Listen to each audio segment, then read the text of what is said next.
بسم اللہ الرحمن الرحیم۔ گناہگار مومن اور نیکوکار کافر کا فرق۔ سوال: آج کل FSC کی ایک طالبہ نہایت ہی ذہین مسیحی لڑکی میرے پاس انگریزی پڑھنے آتی ہے۔ وہ تقریباً روزانہ مجھ سے مذہبی امور پر تبادلہ خیالات کرتی ہے۔ میں بھی اس موقع کو غنیمت سمجھتے ہوئے اسے دین اسلام کی تعلیمات سے روشناس کرنے کی کوشش کرتا ہوں۔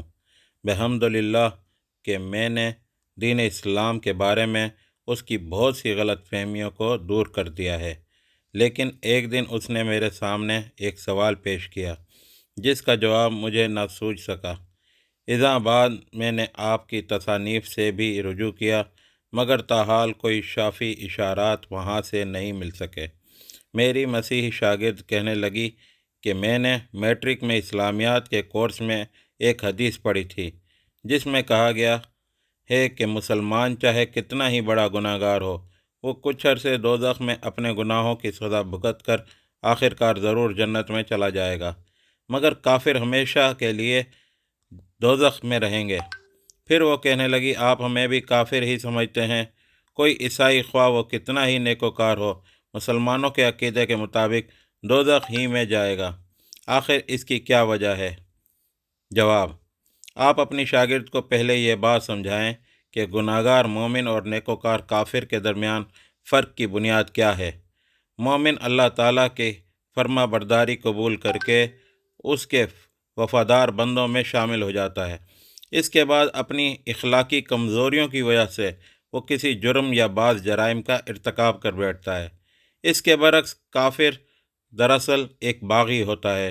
وہ آپ کے کہنے کے مطابق اگر وہ نیکوکار ہو بھی تو اس کے معنی صرف یہ ہیں کہ اس نے بغاوت کے جرم پر کسی اور جرم کا اضافہ نہیں کیا۔ اب یہ ظاہر ہے کہ جو شخص باغی نہیں ہے اور صرف مجرم ہے، اسے صرف جرم کی حد تک سزا دی جائے گی، بغاوت کی سزا اس کو نہیں دی جا سکتی، کیونکہ جرم کی وجہ سے کوئی شخص وفادار رعیت کے زمرے میں خارج نہیں ہو جاتا، لیکن بغاوت بجائے خود سب سے بڑا جرم ہے۔ اس کے ساتھ اگر کوئی شخص دوسرے جرائم کا اضافہ نہ بھی کرتا ہو تو اسے وہ حیثیت کسی طرح نہیں دی جا سکتی جو وفادار رعیت کو دی جا سکتی ہے۔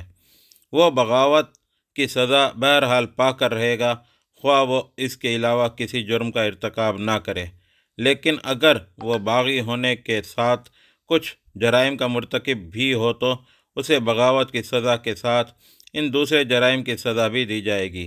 اس اصولی بات کو جب وہ سمجھ لیں تو ان کو بتائیے کہ اللہ تعالیٰ کی وفادار و فرمانبردار رعیت میں صرف وہ لوگ شامل ہوتے ہیں جو اللہ تعالیٰ کی توحید کو کسی قسم کے شرک کی آمیزش کے بغیر اور اللہ کے سب پیغمبروں کو کسی استثناء کے بغیر اور اللہ کی بھیجی ہوئی کتابوں کو کسی کا انکار کیے بغیر مانتے ہوں اور آخرت کی جواب دہی کو بھی تسلیم کرتے ہوں۔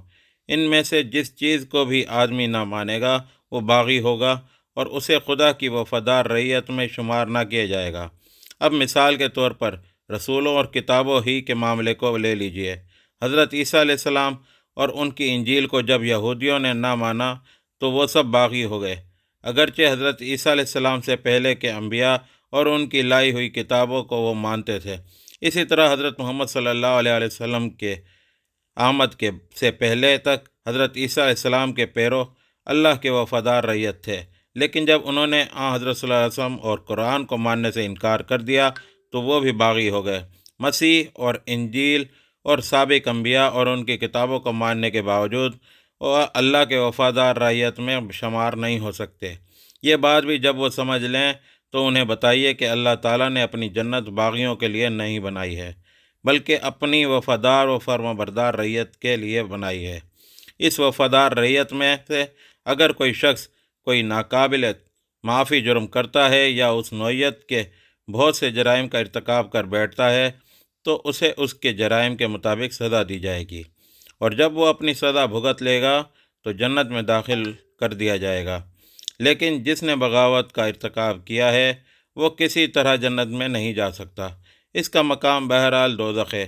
دوسرے کسی جرم کا وہ مرتکب نہ بھی ہو تو بغاوت بجائے خود اتنا بڑا جرم ہے جس کے ساتھ کوئی نیکی بھی اسے جنت میں نہیں پہنچا سکتی۔